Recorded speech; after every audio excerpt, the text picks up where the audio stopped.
खानमीगो से मिली जानकारी की विश्वसनीयता। नमस्ते शिक्षार्थी दोस्तों, आज हम खानमीगो से मिली जानकारी का उपयोग करने से जुड़ी कुछ जरूरी बातें समझेंगे। ये बातें इसलिए जरूरी हैं क्योंकि खानमीगो अक्सर सही जानकारी देता है, लेकिन इसमें भी गलतियों की संभावना होती है। खानमीगो तथ्यों को कहां से लाता है? खानमीगो एक लार्ज लैंग्वेज मॉडल (LLM) पर आधारित है। ये मॉडल्स सीधे किसी डेटाबेस से जानकारी नहीं लाते, बल्कि अलग-अलग डेटा से सीखते हुए जवाब देते हैं।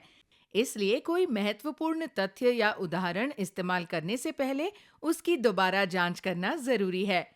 उदाहरण से समझते हैं। मान लीजिए आप खानमीगो के "मुझे पढ़ाओ गणित और विज्ञान" अनुभाग में हैं। आपने पूछा नेपच्यून का द्रव्यमान क्या है और खानमीगो ने आपको बताया नेपच्यून का द्रव्यमान लगभग 1.024 गुना 10 की पावर 26 किलोग्राम है। अगर आपको ये जानकारी किसी रिपोर्ट या प्रोजेक्ट में इस्तेमाल करनी है तो बेहतर होगा कि इसे वेब सर्च करके इसकी दोबारा जांच करें। जैसे आपने गूगल पर जाकर खोजा नेपच्यून का द्रव्यमान क्या है और आपको एक विश्वसनीय स्रोत से जवाब मिला 1.024 गुना 10 की पावर 26 किलोग्राम। इसका मतलब खानमीगो ने सही जानकारी दी।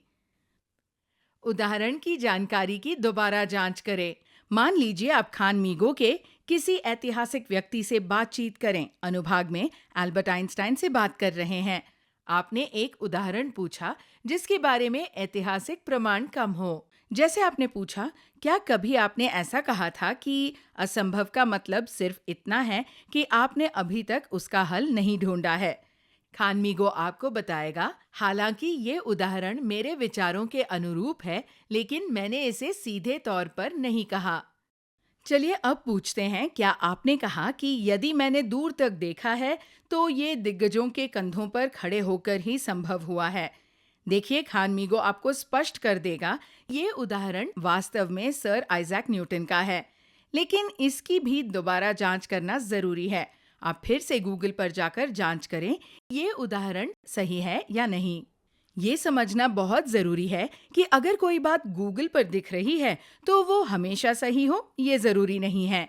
आपको ये देखना चाहिए कि वो जानकारी किस स्रोत से आई है और क्या वो स्रोत भरोसे के लायक है। अगर है, तभी उस जानकारी पर भरोसा करें और उसका उपयोग करें। इस तरह खानमीगो का उपयोग सावधानी और समझदारी से करें, जिससे आप दी गई जानकारी पर सही तरीके से भरोसा कर सकें। धन्यवाद।